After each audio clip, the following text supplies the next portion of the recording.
Hey guys, I get the question all the time, Dr. Todd, what is a herniated disc?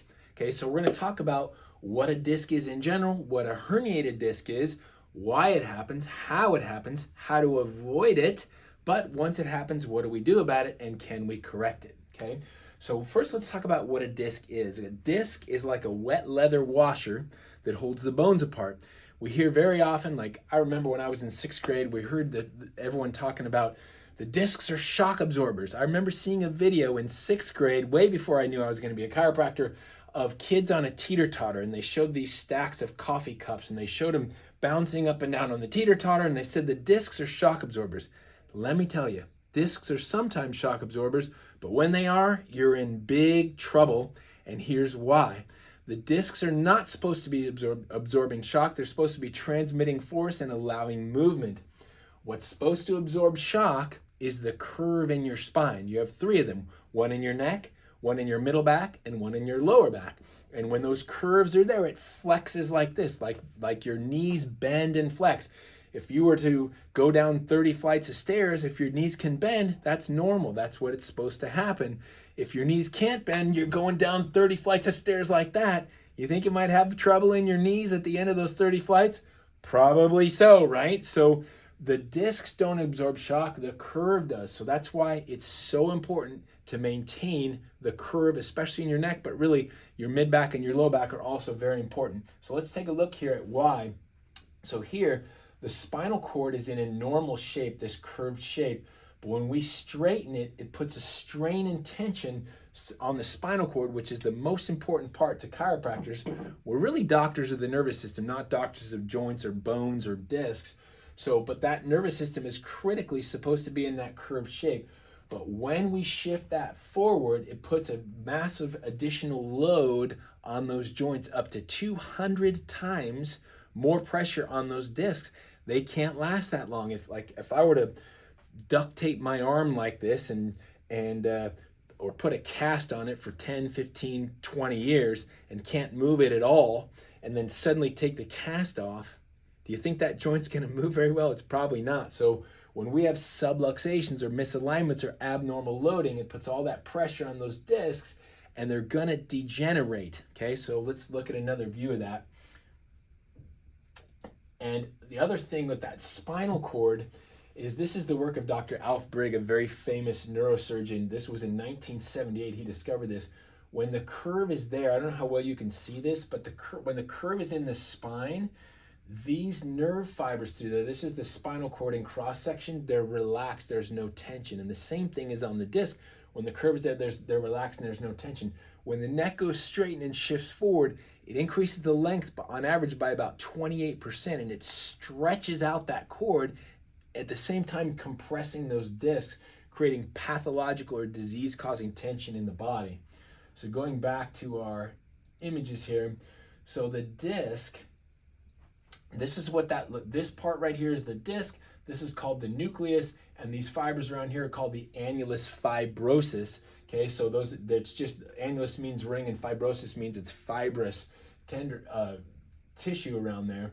So what happens is when there's pressure on a disc for a long period of time, this is the spinal cord and these are the nerves out here, we see that pressure, it's like an ice cream sandwich. If I'm to squeeze an ice cream sandwich on one edge, the ice cream squeezes out the other. I hope you've had an ice cream sandwich. If you don't, make sure you have an ice cream sandwich, but not all the time. So the disc squeezes out. That's what we call herniated, because the nucleus is squeezing out and it's pushing those fibers. The reason that can hurt sometimes, and it often takes 20 to 25 years of this problem to even get any pain from it.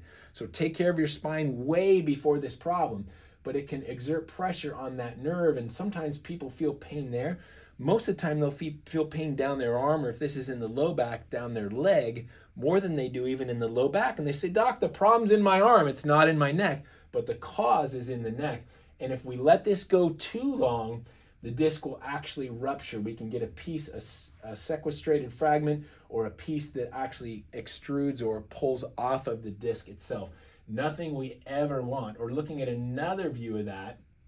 So when the spine's in alignment, that nucleus is healthy, the annulus fibrosus surrounding there are healthy, the nerves are healthy, But when it misaligns and loads forward because we lose that curve, the disc starts to herniate or push out the back right there. That is no bueno. We do not want that. So when we leave it out of alignment for longer, the joints around there, we call it osteoarthritis or degenerative arthritis or degenerative disc disease or degenerative joint disease. Those are all synonymous. It's not really a disease, even though we call it that. What it is the spine not working right. And just like we said with the elbow, that joint can only stand so much load and pressure. We are amazingly adaptable, but when it's that much pressure over that much time, they start to bulge out. And if we don't fix it there, it's going to degenerate further and it gets worse and worse and worse. So what do we do about that? Well, it depends on how early we catch it. Ideally, if we look at this model, hopefully we catch it just subluxated, just misaligned in early stages. That's about the first 15 years, we don't see much degeneration in the bones themselves or even in the discs. Our body is so resilient. 15 years of pressure and we start to see what we call phase 2, which means that the disc has grown thinner and the joints are narrower. And here, this person has a herniated disc right there, and that's compressing on the nerve. So hopefully we catch it at least in a phase 2. Once it's a phase 2, we can't make it perfect again.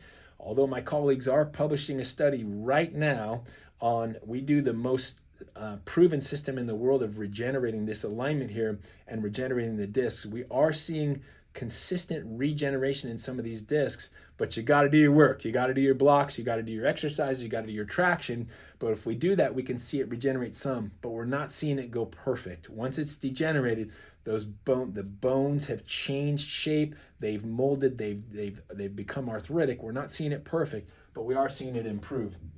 And if we don't correct it in a phase 2, about another 15 years of that, and we see phase 3, which is where we're seeing this bony spurs here. You can see it in 3 dimensions, and we're seeing the disc degenerating further. And if we don't correct it there, it will go into phase 4, which is almost full, complete degeneration of that disc. So obviously, the earlier we catch it, the better.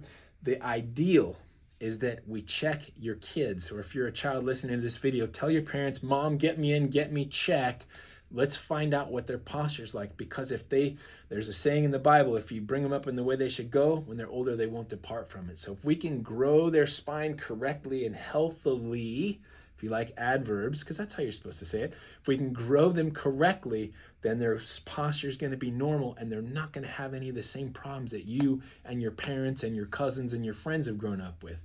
So make sure, start as early as possible with correct, proper analysis of the actual alignment of the spine and proper corrective techniques if you need correction. If your spine's perfect, amazing. Keep it that way with regular tune-ups. So I hope that's answered any questions you have on what is a herniated disc.